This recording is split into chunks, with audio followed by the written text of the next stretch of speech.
Thanks for having me. I have been a professor at UVM for 6 years now. My research is on modern Mexican politics, but I am the only historian of Latin America at UVM. So I teach all of Latin American history from the ancient world really right up to the present. And something that you've definitely seen in my classes is that I really do bring it up to exactly what's happening now whenever I can. And lately, I think within the past 2 years or so, I've sort of inadvertently become the UVM resident expert on drug trafficking. And I teach a whole class on that now, which is one of the most popular I teach, surprisingly. Well, let's see, about a little less than a year ago, a friend of mine in Burlington contacted me. She is an attorney.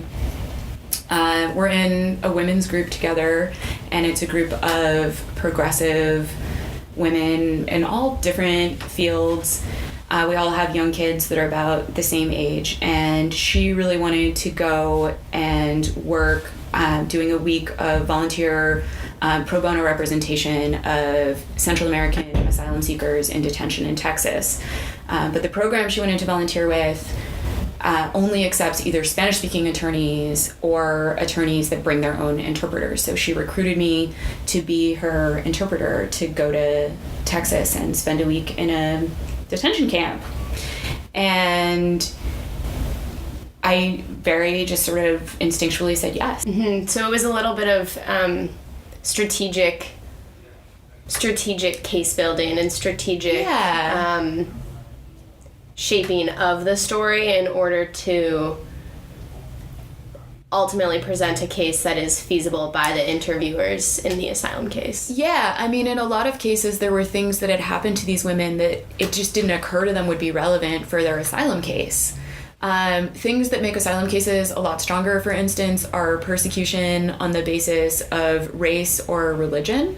So we had it's a really weird interpersonal dynamic when you're sitting there developing a rapport with someone, particularly as women talking to other women, I think, and they're telling you about, being raped by a gang member, and then you have to ask a follow-up question, which is, but did he say anything about your race or religion? And they're looking at you like, are you fucking crazy?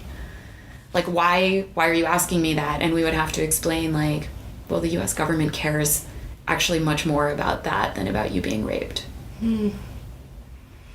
Yeah, there's such an interesting tension I sense within wanting to hear their stories, and not necessarily with the express purpose of being an outlet for them to tell their stories too, but also wanting to hear them and respond appropriately and compassionately, but also wanting to respond in a very business, strategic way. Yeah. There's just this tension between compassion and strategy. And also another duality that I noticed that you were talking about a minute ago. It's just interesting to think about their journeys.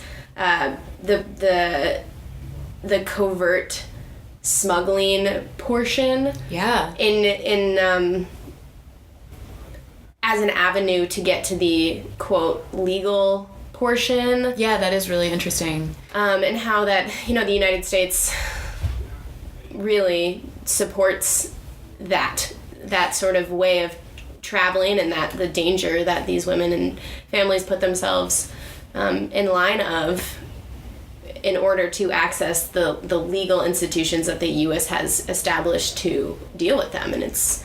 Oh, yeah. I mean, border control and building walls, physical barriers actually are just, all they do is they make more money for human smugglers, because it means that they can charge more to get people into the United States. That's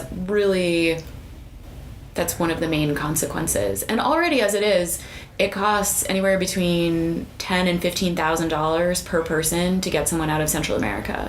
So that's really notable, that you have to be extremely well connected in terms of your networks of people that are already living in the United States. Absolutely, yeah. And have abundant resources to make this journey. These are really poor people who are lucky enough to know somebody, either a friend or a family member in the United States, who is willing to sponsor them and could come up with that kind of cash relatively quickly.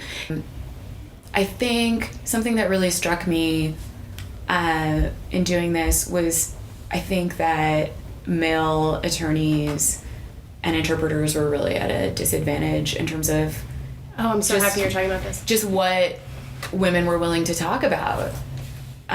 Because so much of what I felt like I did as the sort of mouthpiece for the attorney was just developing a rapport and making women feel comfortable so that they could tell me particularly things about sexual assault and rape.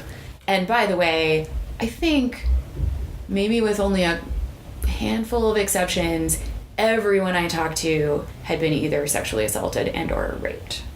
Everybody. And I don't think a single person actually used that word. Do you want to say anything more about communicating your experience and the weight that you possibly felt in talking to your students about this specific experience, but also the work that you do generally, because it is very loaded considering the current political moment? You know, I think about this all the time because I don't want anyone to be in my classroom and feel like they're being politically indoctrinated. I want every classroom to be a welcoming learning environment. And I want students who maybe support Trump to learn why they shouldn't support Trump, at least on Latin American related topics, rather than sort of shut off because I'm telling them that they're wrong. And that's a really difficult balance to strike as an educator.